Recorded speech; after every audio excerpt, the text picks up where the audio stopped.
Welcome to my channel the proper guidance. আমি পাবেনা ma'am আজকে তোমাদের কাছে নিয়ে এসেছি ইংলিশ গ্রামারের একটা ভীষণ ইম্পর্ট্যান্ট চ্যাপ্টার, সেটা হলো অ্যাডভার্বিয়াল ক্লজ। আমরা ক্লজ পড়ছি, এর আগে নাউন ক্লজ আর অ্যাডজেক্টিভ ক্লজ আমার পড়ানো হয়ে গেছে। আজকে আমরা শিখব অ্যাডভার্বিয়াল ক্লজ। তো ফার্স্ট দেখো definition. An adverbial clause is used as an adverb to modify a verb, an adjective, another adverb, etc. and usually denotes time, place, cause or reason, effect or result, extent, manner, comparison, contrast, condition and purpose. এই 10টা জায়গায় আমরা adverbial clause use করে থাকি। কি কি? Adverbial clause যেটা, সেটা মেইনলি একটা অ্যাডভার্বের মতন ইউজ হয়। অ্যাডজেক্টিভ ক্লজ যেমন অ্যাডজেক্টিভের মতন আমরা ব্যবহার করতাম, ঠিক সেই রকম অ্যাডভার্বিয়াল যে ক্লজ, সেই ক্লজটা অ্যাডভার্বের মতন আমরা সেন্টেন্সে ব্যবহার করে থাকি। কেন? এই অ্যাডভার্বটা মানে অ্যাডভার্বিয়াল ক্লজ, যে অ্যাডভার্ব কি করে, অ্যাডভার্ব যেমন মডিফাই করে ভার্ব, অ্যাডজেক্টিভ, অ্যানাদার অ্যাডভার্বকে যেমন মডিফাই করে, ঠিক একই রকমভাবে অ্যাডভার্বিয়াল ক্লজ যেটা আমরা ইউজ করব, সেটাও কিন্তু নয় কোনো একটা ভার্বকে মডিফাই করবে, না হলে একটা অ্যাডজেক্টিভকে মডিফাই করবে, অথবা অন্য কোনো একটা অ্যাডভার্বকে মডিফাই করবে। আর ইউজুয়ালি এটা কি ডিনোট করে, এই 10টা জিনিস একটা লেখার মধ্যে 10টা জিনিসকে এটা ডিনোট করে থাকে অ্যাডভার্বিয়াল ক্লজ। প্রথম হচ্ছে টাইম, সময়কে ডিনোট করতে পারে বা কোনো জায়গা বোঝাতে, স্থান বোঝাতে। কজ অর রিজন, কারণ বা কোনো কারণ বোঝাতে ব্যবহার হয়, কজ আর reason same meaning. Effect or result, ফলাফল, কোনো কিছুর ফলাফল বোঝাতে, সেখানেও কিন্তু আমরা অ্যাডভার্বিয়াল ক্লজ ইউজ করে থাকি। এক্সটেন্ট, কতটা পরিমাণ বোঝাতে, কতটা পরিমাণ ব্যাপ্ত হচ্ছে সেইটা বোঝাতে অ্যাডভার্বিয়াল ক্লজ ইউজ হয়। এছাড়াও কারোর কোনো আচরণগত কোনো কিছু বোঝাতে, ম্যানার বোঝাতে সেটা ইউজ হয়। কম্প্যারিজন মানে বুঝতেই পারছো, কোনো কিছু তুলনা বোঝাতে, সেখানে আমরা অ্যাডভার্বিয়াল ক্লজ ইউজ করি। কন্ট্রাস্ট, কন্ট্রাস্ট মানে কি, বৈপরীত্য বোঝাতে আমরা অ্যাডভার্বিয়াল ক্লজ ইউজ করি।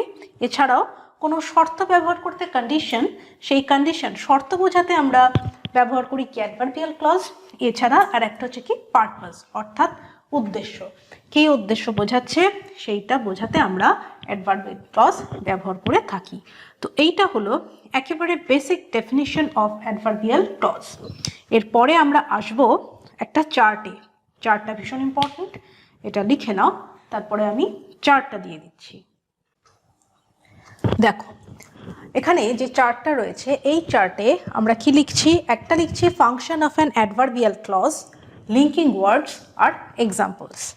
তো নাম্বার 1 টাইম। এখানে ফাংশন যখন টাইম, তখন আমরা লিঙ্কিং ওয়ার্ড হিসেবে ইউজ করছি কি হোয়েন। এক্সাম্পলটা দেখো, father came when I started for Delhi. Father came when I started for Delhi, এই যে হোয়েন থেকে যে ক্লজটা রয়েছে, এই ক্লজটা হলো আমার অ্যাডভার্বিয়াল ক্লজ। একটা টাইম মেনশন করছে, আর কি এটা একটা ডিপেন্ডেন্ট সেন্টেন্স, কারণ হোয়েন দিয়ে স্টার্ট হচ্ছে, when I started for Delhi, এরকম সেন্টেন্স যখন রয়েছে সেটা ক্লজের আন্ডারে পড়ছে, এবং এই ক্লজটা হচ্ছে আমার adverbial clause for time. Okay, আর এটা হচ্ছে independent clause, father came. Subordinate clause, subordinate ক্লজের মধ্যে ওটা অ্যাডভার্বিয়াল ক্লজ হলো clause of time. Next number 2 place. প্লেসের লিঙ্কিং ওয়ার্ড কে where. You may go where you like, you may go where you like, তাহলে হোয়ার ইউ লাইক এখানে হচ্ছে adverbial clause. Next cause এর রিজন, মানে হচ্ছে কারণ বোঝাতে। আচ্ছা, কারণ বোঝাতে আমরা লিঙ্কিং ওয়ার্ডস বিকজ ইউজ করতে পারি, ঠিক একই রকমভাবে অ্যাজও ব্যবহার করা যায়। তাহলে my friend will not come because he is ill, either এইভাবে লেখো, অথবা my friend will not come as he is ill, যে কোনো একটা ইউজ করবে। যদি বিকজ লেখো তাহলে অ্যাজ লিখবে না, অ্যাজ লিখলে বিকজ লিখবে না, যে কোনো একটা লিঙ্কিং ওয়ার্ড দিয়ে আমরা এইভাবে কজ অর রিজন যখন বোঝাই, কোনো অ্যাডভার্বিয়াল ক্লজ লেখা হয়, আমরা এইভাবে লিখে থাকি, my friend will not come because he is ill, or my friend will not come as he is ill. As he is ill এই পার্টটা হচ্ছে কি অ্যাডভার্বিয়াল ক্লজ, যদি অ্যাজ দিয়ে লেখো, আর বিকজ দিয়ে যদি লেখা হয় তাহলে এখানে কি হবে, বিকজ হি ইজ ইল, সেইটুকু পার্ট হচ্ছে আমার adverbial clause of reason or cause. Clear? Next number 4, effect or result, ফলাফল বোঝাতে ব্যবহার করা হয় তার লিঙ্কিং ওয়ার্ডকে that. He worked so hard that he was tired. That he was tired এখানে হচ্ছে অ্যাডভার্বিয়াল ক্লজ। সে এত কঠোর পরিশ্রম করেছে যে সে ক্লান্ত হয়ে গেছে। তো এই যে এফেক্ট অর রেজাল্ট, ফলাফল, অতিরিক্ত পরিশ্রম করার জন্য সে ক্লান্ত হয়েছে। তাহলে কি কারণে ফলাফলটা কি হয়েছে? ফলাফলটা হচ্ছে তিনি ক্লান্ত হয়ে গেছেন। হি ওয়ার্কড সো হার্ড, এত কঠোর পরিশ্রম সে করেছে। তাহলে এই ফলাফল বোঝাতে আমরা যে লিঙ্কিং ওয়ার্ড ইউজ করছি সেটা হচ্ছে that. That he was tired, এই পার্টটুকু হলো কি অ্যাডভার্বিয়াল ক্লজ। নেক্সট, এক্সটেন্ট, পরিমাণ বোঝাতে অ্যাজ ফার অ্যাজ, এই লিঙ্কিং ওয়ার্ডটা ইউজ করা হয়। এখানে দেখো অ্যাজ ফার অ্যাজ মানে হচ্ছে মোর than one words used for linking ওয়ার্ডস। তো এইরকম ক্ষেত্রে ধরো একটা এক্সাম্পল দিলে বুঝতে পারবে। As far as I know the man is honest. As far as I know, আমি যতদূর জানি মানুষটি সৎ। তাহলে as far as I no, এই যে টোটালটা অ্যাজ ফার অ্যাজ, এইটা হচ্ছে আমার লিঙ্কিং ওয়ার্ড।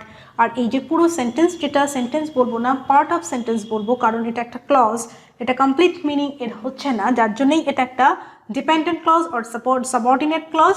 এখানে কি, এখানে হচ্ছে অ্যাডভার্বিয়াল ক্লজ। যে as far as I know, আমি যতদূর জানি, দ্য ম্যান ইজ অনেস্ট, এটা হলো প্রিন্সিপাল ক্লজ। ক্লিয়ার? তো এটা গেল পরিমাণ বোঝাতে। Next number 6, manner. ম্যানার হচ্ছে ধরন বা যেন, এরমভাবে কোনো কিছু বলা থাকলে সেখানে কি বোঝায়? সেখানেও অ্যাডভার্বিয়াল ক্লজই হয়। আমরা ইউজ করে থাকি generally as or as if. এখানেও more than one word use হচ্ছে লিঙ্কিং ওয়ার্ডস হিসেবে। কি বলছি? He acted as he were mad, এটা একরকম উপায়। He acted as he were mad, এটা একটাভাবে লিখতে পারো। অথবা লিখতে পারো he acted as if he were mad. Clear? সে এমনভাবে আচরণ করলো যেন মনে হলো কি সে একজন পাগল। আচ্ছা, হি ওয়্যার কেন হলো? এখানে দেখো হি এর সঙ্গে তো ওয়াজ হয়, কিন্তু আমরা ওয়্যার কেন এখানটা লিখছি? এই যে জায়গাটা আমরা কি বলছি? He acted as he were mad. এখানে আমরা কিছু স্পেশাল ইউজ দেখেছিলাম, যে ভার্বের কিছু স্পেশাল ইউজ হয়, যে মনে করা হচ্ছে, সেরকম জায়গায় কিন্তু আমরা ওয়াজের জায়গায় ওয়্যার লিখি, ওয়্যারের জায়গায় কি লিখি? ওয়াজ লিখি। তো এটা দেখে নেবে, আমার আগের ক্লাসে এটা ডিটেলসে বলা আছে, একটু দেখে নিও। নেক্সট হচ্ছে কন্ডিশন বা শর্ত বোঝাতে। কন্ডিশন বা শর্ত বোঝাতে আমরা কি করি? আমরা লিঙ্কিং ওয়ার্ড ইফ ব্যবহার করে থাকি। I shall help you if you come here, যদি তুমি এখানে আসো তাহলে আমি তোমাকে সাহায্য করব। তাহলে ইফ ইউ কাম হিয়ার, এই পার্টটা যেটা, সেটা একটা শর্ত বোঝাচ্ছে, কন্ডিশন বোঝাচ্ছে। যদি এখানে আসো তবেই সাহায্য করব। তাহলে এই যে শর্ত যেটা বোঝাচ্ছে সেটা হচ্ছে কি অ্যাডভার্বিয়াল ক্লজ অফ কন্ডিশন, শর্ত। Next number 8, comparison. কম্প্যারিজন মানে হচ্ছে তুলনা। তুলনা করার জন্য অ্যাজ কমা অ্যাজ যেটা লিখেছি সেটা তুমি এখান থেকে দেখলে বুঝতে পারবে এক্সাম্পল থেকে, যে this boy is as brave as his brother is. এই যে লাস্টের ইজটা ব্র্যাকেটে লেখা আছে, কারণ হচ্ছে এই ইজটা কখনো কখনো আমরা লিখি না, এটাকে উজ্জ্ব রাখি, কিন্তু গ্রামাটিক্যালি দেখতে গেলে এখানে ইজটা লেখা হয়, থাকা উচিত। কারণ কি? অ্যাজ হিজ ব্রাদার ইজ মানে হচ্ছে তার ভাই যতটা সাহসী সেও ততটা সাহসী, তুলনা করে বোঝানো হচ্ছে, যার জন্য আমরা এইভাবে লিখে থাকি, একটা অ্যাজ আগে আর একটা অ্যাজ পরে। তো this boy is as brave as his brother is, or as his brother বলে ফুল স্টপ দেওয়া হয়। এটা গ্রামাটিক্যালি কারেক্ট নেচার দেখানোর জন্য এখানে ইজটা ব্র্যাকেটে দেওয়া আছে। আর একটাভাবে লেখা হয়, সেটা হচ্ছে দেন। You R trawler then I am. আচ্ছা, এখানে একটা কথা বলি, you R trawler then I am, এই কথাটার মানে হচ্ছে কি? তুমি আমার থেকে উচ্চতায় বেশি, উচ্চতায় তোমার উচ্চতা আমার থেকে বেশি, এটা বোঝাচ্ছে এই লাইনটা। এখানে যেহেতু আমরা ক্লজ পড়ছি, দেন আই অ্যাম, এইটুকু হচ্ছে আমার অ্যাডভার্বিয়াল ক্লজ। এটার সেম মিনিং তুমি বলতে পারো যে এখানে দেন মি লিখলেই তো হয়ে যেত। You R trawler than me, তুমি আমার থেকে উচ্চতায় বেশি, এটা তো এইভাবে বলা যেত। কিন্তু দেখো, যখন আমি দেনের পর মি লিখবো, সেটা প্রোনাউন ইউজ হয়ে যাচ্ছে, সেটা কিন্তু আলটিমেট কোনো ক্লজ নয়। ক্লজের ডেফিনেশন আমরা দেখেছিলাম, ক্লজ যখন হবে সেটা কি হবে? সেটা হচ্ছে একটা সেন্টেন্সের পার্ট থাকবে, সেই সেন্টেন্সের পার্ট মানে সেখানে এই যে অ্যামটা ব্র্যাকেটে লেখা হয়েছে, দেন আই তো হয় না কখনো, দেন আই অ্যাম, অ্যামটা ব্র্যাকেটে ইউজ করা হচ্ছে। কারণ কি? কারণ হচ্ছে ভার্বটাকে ডিনোট করার জন্য আমরা এইভাবে লিখছি।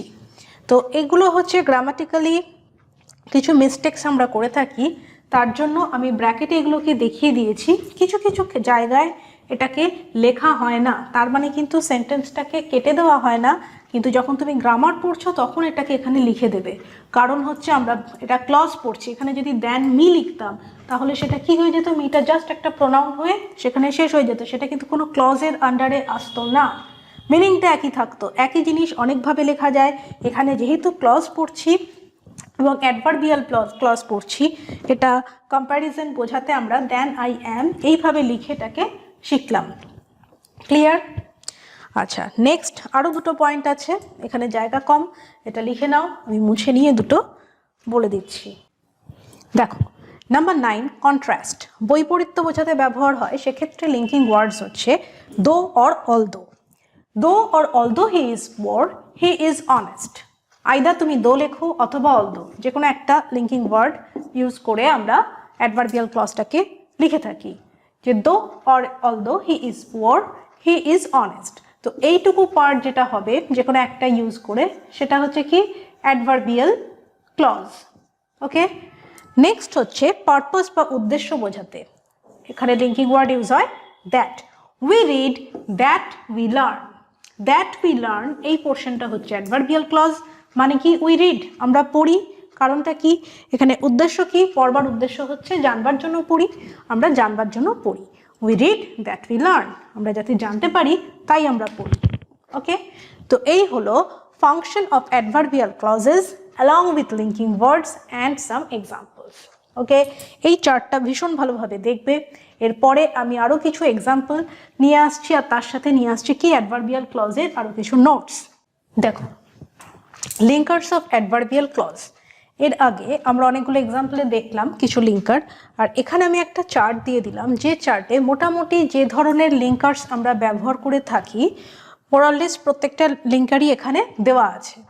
তো প্রথমে আমি এখান থেকে লিখতে স্টার্ট করেছিলাম, আমার জায়গা একটু শর্ট হয়েছে তাই আমি লাস্টের দুটো ওপরে লিখে দিয়েছি, এটা দেখে নাও।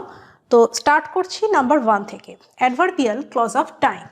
অ্যাডভার্বিয়াল ক্লজ অফ টাইম যখন হবে সেক্ষেত্রে আমরা মেইনলি লিঙ্কার যেগুলো ব্যবহার করব সেটা হচ্ছে কি when, while, before, after, till, until and since।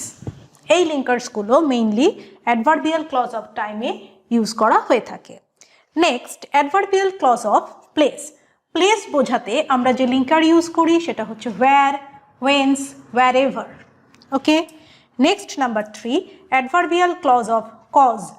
কারণ বোঝাতে আমরা কি ইউজ করি as, because, since, that। Next number 4 adverbial clause of result.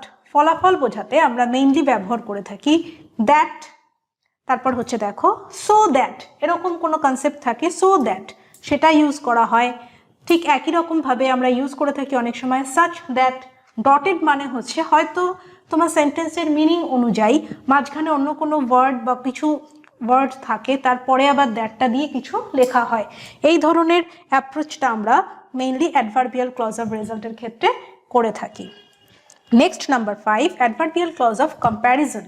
তুলনা বোঝাতে এক্সাম্পল তোমরা দেখেছো, তাও আমি এখানে লিখে দিয়েছি অ্যাজ, ডটেড কিছু ডটস দিয়ে অ্যাজ। এই ধরনের থাকা মানেই হচ্ছে প্রথমে অ্যাজ ব্যবহার করে তারপরে কিছু বাক্যাংশ থাকে, তারপরে আবার অ্যাজটা ইউজ হয়। ঠিক একই রকমভাবে সো অ্যাজ ব্যবহার হয়ে থাকে, সাচ অ্যাজ ব্যবহার হয়, দেন, দিটা মেইনলি হচ্ছে সুপারলেটিভ কোনো ডিগ্রি বোঝাতে আমরা ব্যবহার করে থাকি। আচ্ছা, নাম্বার 6 হচ্ছে অ্যাডভার্বিয়াল ক্লজ অফ কন্ডিশন। শর্ত বোঝাতে আমরা কি ব্যবহার করি, ইফ তো ব্যবহার করি, সেটা এক্সাম্পলে আগেই দেখেছো। এছাড়াও unless, in case, whether, on condition, provided that, supposing that, এগুলো সবই কিন্তু ব্যবহার করা হয়। Number 7 adverbial clause of contrast. বৈপরীত্য বোঝাতে দো অথবা অলদো ইউজ হয়, এটার এক্সাম্পল তোমরা এর আগের চার্টে পেয়ে গেছো। Number 8 adverbial clause of extent. পরিমাণ বোঝাতে অ্যাজ ফার অ্যাজ, এটার এক্সাম্পল আমরা দেখেছি।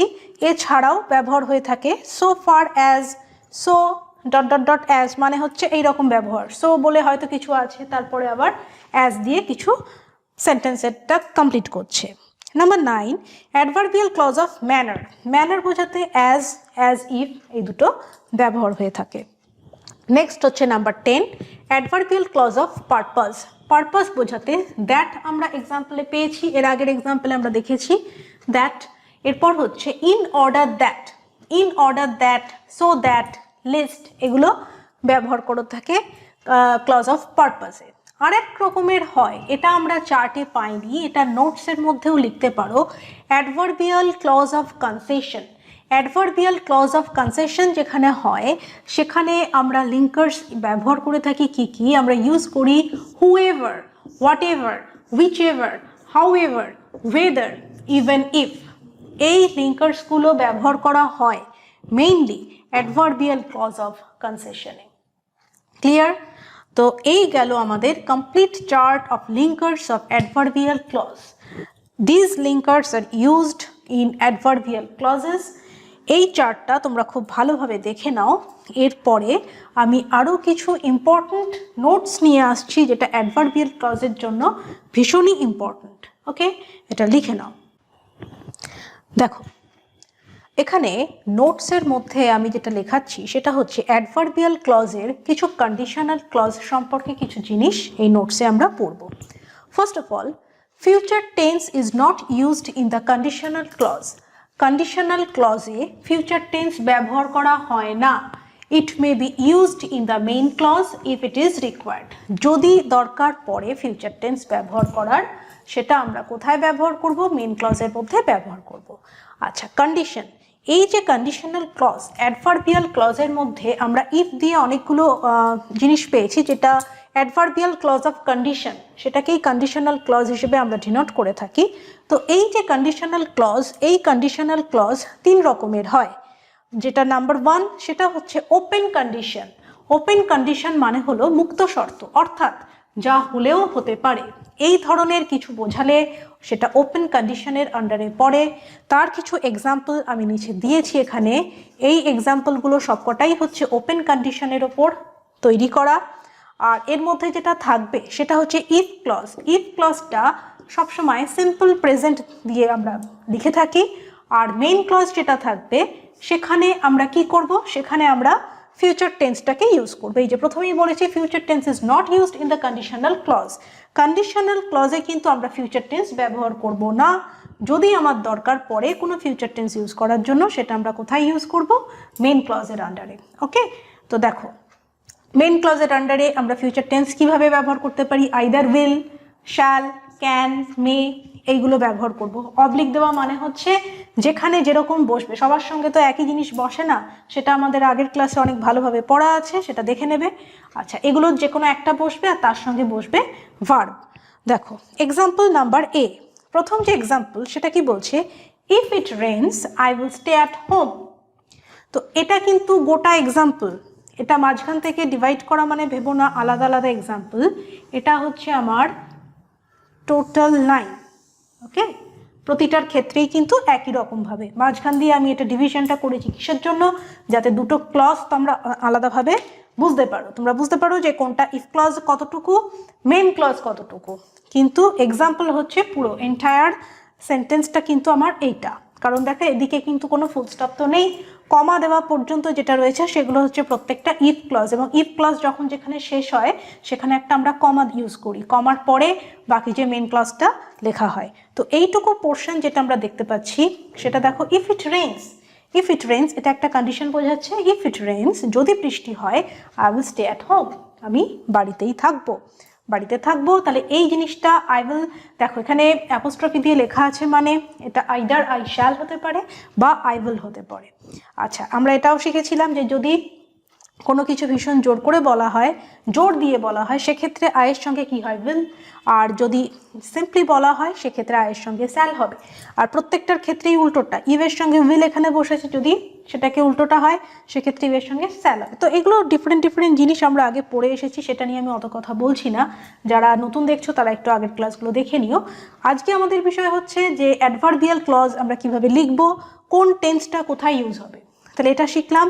ইফ ক্লজের আন্ডারে কোনো কোনো ক্ষেত্রেই তুমি কি ইউজ করতে পারবে না? ফিউচার টেন্স ব্যবহার করবে না।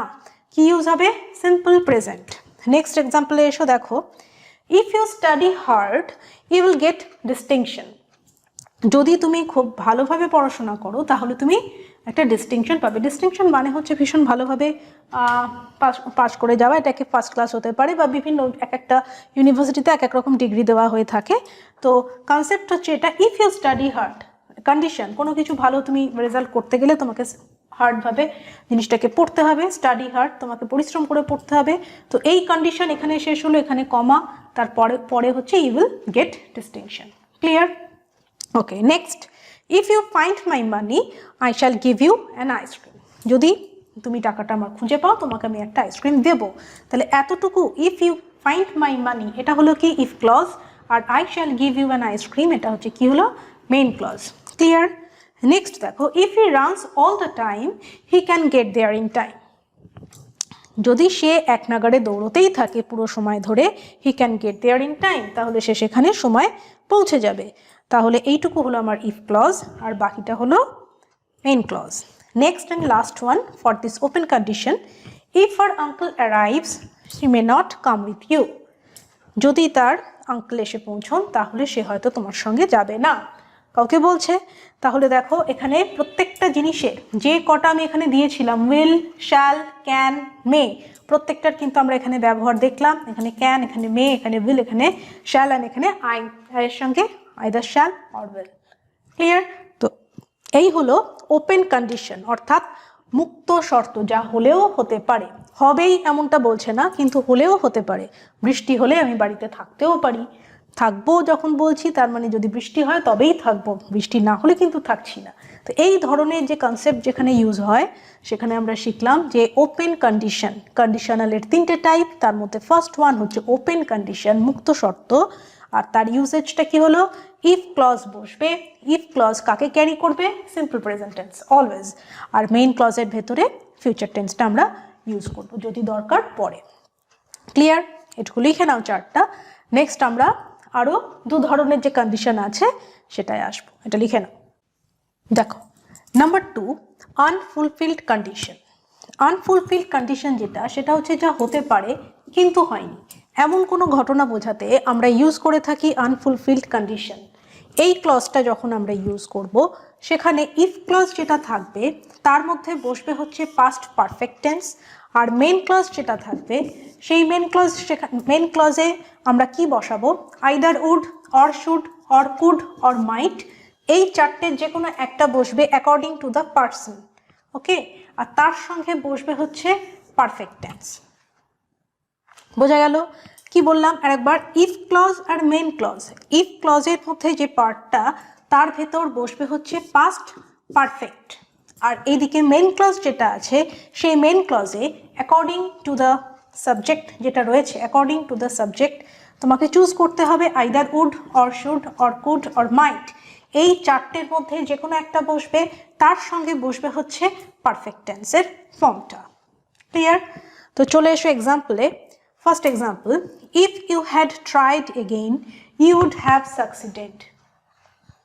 আচ্ছা, এটা মানে কি, if you had tried again you would have succeeded, যা হতে পারে কিন্তু হয়নি, তার মানে হচ্ছে এটা হতে পারত, যদি অনেক পরিশ্রম করত তাহলে সে কি করতো, সে সাকসিডেড মানে কি, সে সফল হতো, এই ধরনের কিছু, কিন্তু সে করেনি, এটা পরিষ্কার বোঝা যাচ্ছে যে সেটা ঠিকভাবে চেষ্টা আবার যদি সে করতো তাহলে সে ঠিকই সফল হতো, এই ধরনের জিনিস বোঝাচ্ছে। তাহলে দেখো, if clause, you had tried again, ইফটাকে বাদ দিয়ে যদি আমরা দেখি ইউ হ্যাড ট্রাইড এগেন, এই যে সেন্টেন্সটা, এইটুকু পোর্শন যদি আমি দেখি, এটা কি, এটা হচ্ছে পাস্ট পারফেক্ট টেন্সে আছে, এর সঙ্গে যখন আমি ইফ যোগ করলাম তখন সেটা ইফ ক্লজে কনভার্ট হলো। তার মানে এই যে ইফ ক্লজ তার মধ্যে ইউ এর পরের হচ্ছে হ্যাড ট্রাইড, এই যে হ্যাড ট্রাইড এটা তোমাকে কি বলছে যে এই লাইনটা পাস্ট পারফেক্ট টেন্সে আছে এবং এটা পাস্ট পারফেক্টেই থাকবে, কারণ কি, আনফুলফিলড কন্ডিশন। আনফুলফিলড কন্ডিশন মানে হচ্ছে যে যেটা হতে পারতো কিন্তু হয়নি, এমন জায়গায় আমরা আনফুলফিলড কন্ডিশন ইউজ করে থাকি, যার লেখার ফর্মুলা হচ্ছে ফার্স্ট পার্ট ইফ ক্লজের মধ্যে পাস্ট পারফেক্ট টেন্স বসবে, আর second part you would have succeeded, you have succeeded, এটা কি? এটা হচ্ছে একটা ইউ হ্যাভ সাকসিডেড যদি আমি বলি সেটা কিন্তু পারফেক্ট হচ্ছে কীরকম? ইউ হ্যাভ সাকসিডেড হচ্ছে প্রেজেন্ট পারফেক্ট ফর্ম, রাইট? এবার প্রেজেন্ট পারফেক্ট ফর্মের জায়গায় যখনই আমি সামনে উড নিয়ে আসবো সেটাও ওয়ান টাইপ অফ পারফেক্ট টেন্সে কনভার্ট হচ্ছে, কিন্তু সেটা কিন্তু আর প্রেজেন্ট ফর্মে থাকছে না, চলে যাচ্ছে পাস্ট ফর্মে। কিন্তু আবার এটাও দেখো, আমরা আগে পড়েছিলাম যে একটা লাইনের মধ্যে তো দুটো পারফেক্ট টেন্স ওইভাবে বসে না, এখানের ইউসেজটা অন্যরকম, কারণ এখানে আমরা কি পড়ছি? এটা ক্লজ পড়ছি, একটা সেন্টেন্সের মধ্যে দুটো ক্লজ রয়েছে, তার মধ্যে এখানের যে পার্টটা এটা হচ্ছে আমার মেইন ক্লজ। মেইন ক্লজের মধ্যে যে পার্টটা রয়েছে সেই পার্টের মধ্যে তুমি সাবজেক্টের পরে একটা উড নেবে, না হলে শুড, নালে কুড, নালে might, according to the requirement of the meaning of the sentence আমরা এটাকে চুজ করব। এটার সাথে উড যাবে, তাহলে এটার সঙ্গে এই উড লিখলাম, তারপরে বসবে হচ্ছে পারফেক্ট ফর্ম, হ্যাভ সাকসিডেড। আচ্ছা, পারফেক্ট লিখেছি, ওখানে আমি না প্রেজেন্ট লিখেছি না পাস্ট লিখেছি, তার কারণ হচ্ছে পারফেক্ট ফর্ম যখনই হবে তার মানে কি পারফেক্ট ফর্মের জায়গায় কিন্তু আমরা হ্যাভ সাকসিডেড এইভাবেই লিখে থাকি। এটা অবভিয়াসলি এটা প্রেজেন্ট পারফেক্ট ফর্মে বসেছে, কারণ কি হ্যাভ রয়েছে, এর সঙ্গে হ্যাড তো নেই, হ্যাডটা এখানে যে টেন্সটা ক্যারি করছে সেন্টেন্সের সেটা কি? উড। সুতরাং এইটুকু ফর্ম হচ্ছে perfect form, have succeeded. Clear? তাহলে এই যে পারফেক্ট ফর্ম তার সাথে কি বসলো? Either would, or should, or could, or might, যে কোনো একটা বসলো। প্রথমটা দেখো উড দিয়ে লিখলাম। নেক্সট দেখো number B, if I had studied hard I should have got a first class. তো if I had studied hard, যদি আমি ভালোভাবে আরও কঠোর পরিশ্রম করে যদি পড়তাম তাহলে আমি ফার্স্ট ক্লাসটা পেতাম। এইরকম যখন বোঝাচ্ছে সেক্ষেত্রে ওই একই গল্প। দেখো আই হ্যাড স্টাডিড হার্ড, এইটা হচ্ছে কি পাস্ট পারফেক্টে আছে, দেখেই বুঝতে পারছো ইফ যোগ করেছি তাই এটা ইফ ক্লজে কনভার্ট হয়েছে। Next, I should have got a first class, I have got a first class মানে আমি ফার্স্ট ক্লাস পেয়েছি, কিন্তু যখনই শুডটা চলে এলো এখানে ও ক্যারি করে নিল কি? টেন্সটাকে ক্যারি করে নিল। এই প্রিন্সিপাল ক্লজ কিন্তু তার টেন্স ক্যারি করছে এই জায়গাটায়, আর এই পারফেক্ট ফর্মটা এখানে বসছে হ্যাভ গট। ক্লিয়ার? আচ্ছা, যারা এই ক্লাসটা আজকেই প্রথম দেখছো তাদেরকে বলবো তোমরা এই ক্লাস পড়ার আগে টেন্সগুলো ভালো করে দেখে নেবে। টেন্স চ্যাপ্টার সমস্ত টেন্স ভালোভাবে পড়ানো আছে, টেন্স না পড়ে এটা পড়তে যেও না, তাহলে কিন্তু ভুল হয়ে যাবে। ওকে, নেক্সট হচ্ছে number C, if I had seen him I could have saved him. দেখো if I had seen him, I had seen him এটা অবভিয়াসলি আছে কিসে? পাস্ট পারফেক্ট ফর্মে। ইফ যোগ করেছি, ইফ ক্লজে কনভার্ট হয়ে গেছে। I could have saved him, I have saved him এটা কি? এটা প্রেজেন্ট পারফেক্ট ফর্ম, কিন্তু এখানে আমরা কি শিখেছি? এই মেন ক্লজ। এরকম যদি আনফুলফিল্ড কন্ডিশন হয়, কন্ডিশনাল যে আমরা ক্লজ পড়ছি, সেক্ষেত্রে আমরা কি বসাবো? এখানে যে কোনো একটা কিছু বসাতে হবে। তাহলে আয়ের সঙ্গে তোমার এই মিনিং ওয়াইজ বসবে। ইফ আই হ্যাড সিন হিম, যদি আমি তাকে দেখতাম, I could have saved him, তাহলে আমি তাকে বাঁচাতে পারতাম। তাহলে যদি দেখতাম তবেই বাঁচাতে পারতাম, কন্ডিশন হচ্ছে এটা, কিন্তু আনফুলফিল্ড, তাকে বাঁচাতে পারিনি। এটা দেখে সেন্টেন্স পড়েই বোঝা যাচ্ছে যে তার সঙ্গে দেখাও হয়নি, তাকে বাঁচানোও যায়নি। তাহলে if I had seen him I could have saved him, তাহলে আই হ্যাভ সেভড হিম এটা হচ্ছে আমার পারফেক্ট ফর্ম। এই ফর্মটা এখানে বসলো আর আয়ের সঙ্গে কুড বসলো। Okay, next and last one, if you had come to me I might have helped you. যদি তুমি আমার কাছে আসতে তাহলে হয়তো আমি তোমাকে সাহায্য করতাম। তাহলে if you had come to me, you had come to me এটা হচ্ছে পাস্ট পারফেক্ট ফর্ম, তার আগে আমি ইফ যোগ করলাম যখনই, সেটা হয়ে গেল কি? If clause, conditional clause. আর তারপরে কি হচ্ছে এখানে দেখো মাইটের ব্যবহার, যে কোনো চারটের মধ্যে প্রতিটার ব্যবহার এক্সাম্পল দিয়ে দেখানো হলো। ওকে, আর একটা জিনিস বলবো, সেটা হচ্ছে প্রত্যেকটা ক্লজ, এই যে অ্যাডভার্বিয়াল ক্লজ অনেকক্ষণ ধরে আমরা পড়ছি, একটা জিনিস নোট করেছো কিনা দেখে নাও। অ্যাডভার্বিয়াল ক্লজ যেখানে শেষ হয় সেটা কিন্তু একটা কমা দিয়ে আমরা শেষ করি, তারপরে আমরা প্রিন্সিপাল ক্লজটা লিখি। ক্লিয়ার? এটা কিন্তু অ্যাডভার্বিয়াল ক্লজের একটা ভীষণ বড় বিশেষত্ব। এটা রিলেটিভ ক্লজেও আমরা কিছু কিছু জায়গায় দেখেছি, নমিনাল ক্লজে কোথাও বসে কোথাও বসে না, তো বিভিন্ন জায়গায় ইউজেজ আছে। কিন্তু এই জায়গায় যতগুলো কন্ডিশনাল ক্লজ তুমি পড়বে সেখানে তুমি দেখতেই পাবে যেখানেই শেষ হচ্ছে সেখানে কিন্তু একটা কমা বসবে। এটা কিন্তু ভীষণ ভাইটাল। এগুলো ছোট্ট ছোট্ট জিনিস, কিন্তু এগুলো লক্ষ্য করতে হয়। তো এই গেল নাম্বার 2, আনফুলফিলড কন্ডিশন। এটা লিখে নাও। এরপরে আমরা লাস্ট যে টাইপটা আছে সেটা নিয়ে ডিসকাস করব। দেখো, নাম্বার 3, ইমপ্রবাবল অর ইমাজিনারি কন্ডিশন, অসম্ভব বা কাল্পনিক শর্ত। ইফ ক্লজটা যেটা থাকবে তার মধ্যে থাকবে হচ্ছে সিম্পল পাস্ট ফর্ম, যেটাকে আমরা পাস্ট সাবজেক্টিভ বলে থাকি। আর মেইন ক্লজ যেটা থাকবে তার মধ্যে সাবজেক্ট ওয়াইজ আমরা কি করব, either would, should, could or might use করবো, আর তার সঙ্গে ভার্বটা বসে যাবে। ভার্ব বসবে মানে অবভিয়াসলি ভার্বের প্রেজেন্ট ফর্মটাই বসবে। দেখো, number A, if I had a degree I could get a job easily. If I had a degree, এটা মানে কি, যদি আমার একটা ডিগ্রি থাকতো তাহলে আমি একটা জব খুব ইজিলি পেয়ে যেতাম। এটা যখন বলছে তার মানে if clause, I had a degree, এটা দেখো সিম্পল পাস্টে আছে, I could get a job easily. তাহলে এটা কি কাল্পনিক শর্ত কেন বলছে, এটা লাইনটা পড়লেই বোঝা যায় যে এটা ঘটনাটা সত্যি নয়, যদি থাকতো তাহলে এটা হতো, নেই তাই হয়নি। ক্লিয়ার? নেক্সট দেখো, if I dropped the plate it would break. If I dropped the plate, প্লেটটা যদি ফেলে দিই তাহলে সেটা ভেঙে যাবে, কিন্তু কেউ তো আর হাত থেকে ইচ্ছা করে ফেলে না, তো সেটাও কিন্তু একটা কাল্পনিক শর্তের মধ্যেই হলো। Clear? Next and last one, if I were a bird I would sing cheerfully in the sky. তাহলে আমি যদি একটা পাখি হতাম, তো আমরা তো আর পাখি নই, যদি পাখি হতাম তাহলে কি হতো, আকাশে আনন্দের সঙ্গে গান গেয়ে বেড়াতাম, এটা বোঝাচ্ছে। এখানে দেখো কুড, উড এগুলোর ব্যবহার আছে, এছাড়াও আরও ডিফারেন্ট টাইপের সেন্টেন্স আমরা লিখতে পারি যেখানে এইরকমভাবে ইমাজিনারি কন্ডিশন থাকবে আর তারপরে মেন ক্লজের ইউসেজটা এরকমভাবে হবে। তাহলে এই যে কন্ডিশনাল যে ক্লজ আমরা শিখলাম তার 3টে টাইপ আমরা দেখলাম। ফার্স্ট হচ্ছে কি open condition, next one unfulfilled condition, and third one improbable or imaginary condition. তো এই চার্টটা তোমরা খুব ভালোভাবে দেখো আর ভীষণ ভালোভাবে এটা পড়ো। এরপরে আমি অ্যাডভার্বিয়াল ক্লজ দিয়ে জয়নিং কিভাবে করতে হয় তার কয়েকটা এক্সাম্পল তোমাদের দেখিয়ে দিচ্ছি। দেখো, joining with an adverbial clause. আচ্ছা, এটা অ্যাডভার্বিয়াল ক্লজ দিয়ে আমি কিছু জয়নিংয়ের এক্সাম্পল এখানে তোমাদের দেখাচ্ছি। কখনো কখনো অ্যাডভার্বিয়াল ক্লজের যে ডিফারেন্ট টাইপসের অ্যাডভার্বিয়াল ক্লজ আছে সেটা কিন্তু কোয়েশ্চেনের মধ্যে উল্লেখ করা থাকে, যে adverbial clause of time use করো, কি প্লেস ইউজ করো, বিভিন্ন যেগুলো আমরা শিখেছি সেখান থেকে কিন্তু উল্লেখ করেও দেওয়া থাকে।